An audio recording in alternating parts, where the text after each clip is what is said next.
Hello guys and welcome back to a video by Stopfailing. This time I'm going to play Penumbra Overture by Frictional Games, which is a Swedish company that mostly makes horror games. They're known by Amnesia. I actually wanted to try to make a Let's Play Amnesia, but I've been playing that game so much, so I don't think it's worth it, but maybe we will see. I haven't finished it yet though, so we'll never know. But the Penumbra series I haven't tried, even though I have owned the game for a long time now, so I thought it was time to finally play it. Yeah, this is a very sad place. Everyone is crying. Not really crying, everyone looks sad when it's raining. So yeah. Alright, we start a new game. We begin on normal. My story began in February year 2000. For my part in this allegory, I'm not going to make the same mistakes my father made. Howard vanished from my mother's life before I was even in it, so when he sent me a letter a few days after Mum's funeral, it was the first I'd ever heard of him. Pity he was dead. Writing from beyond the grave must be a genetic habit in my bloodline. His letter contained a key, instructions, pleas for forgiveness.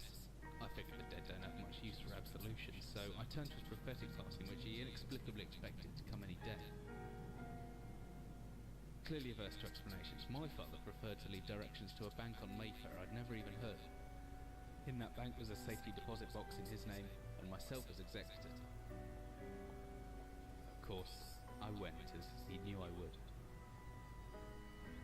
I discovered that despite the evidence, he'd been legally declared dead almost 30 years ago, and so the old book and collection of notes I found had, in the eyes of the law, been mine all this time.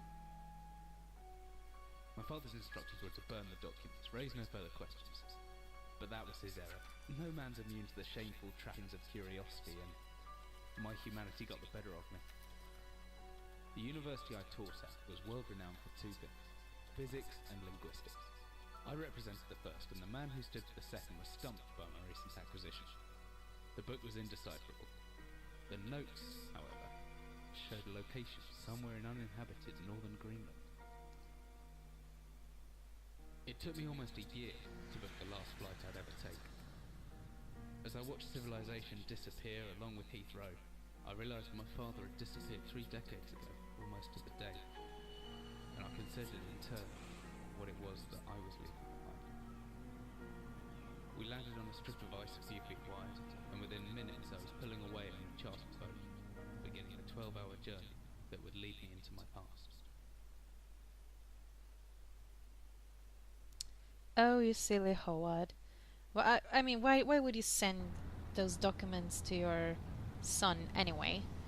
For him to burn them? You have never met your son, so how should you know that he would do it? I mean, he would probably be kind of angry at you. So I mean, what the fuck? I don't really get the logic there, but alright. I'm certain this map's a good decade or so out of date, but landmarks don't change much in Greenland, so I've got a plenty decent idea where I'm heading. Well, that's a good thing for you. And I don't think we have any notes. Move away, chair. Open chest.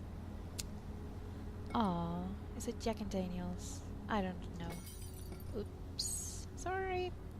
Okay. Dearest Eric, just a quick note before you set sail and leave me once again. Who's Eric? Oh, whatever. I left you a little something to remember me by the chest at the foot of your bed. Probably the thing that I just smashed. I really don't know why you still only have one bed on board. Taking shifts because of it is no way to get your rest. But what does a fisherman's wife know about this life at sea? Probably something. I'll be praying every night for you to make the catch you need, so that you can come home to me safely, and soon. Please don't be gone for 5 weeks last time. I know I might nag sometimes, but I do love you, you know. I watched those overalls of yours. I know you get them covered in assorted fish pots in no time, but I still feel better knowing they had a wash. Before I forget, the Henriksson in the village have asked me to see if you be coming by any trout, but I said they're mostly out of season. There you see, you know something. If you do happen upon any, don't say anything. Stuff them well in the eyes, and I'll do something special with them to celebrate when you come home to me. The ship's captain deserves a little special treatment once in a while. Take care, my love. Ain't that cute? Alright. Reading others' letters. Who are you, Filip? You don't do that kind of shit. Oh. Okay. That's a good thing. Okay. Click. Open. Open.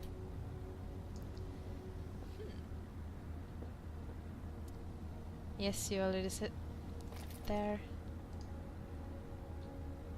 Ooh. Oh yeah.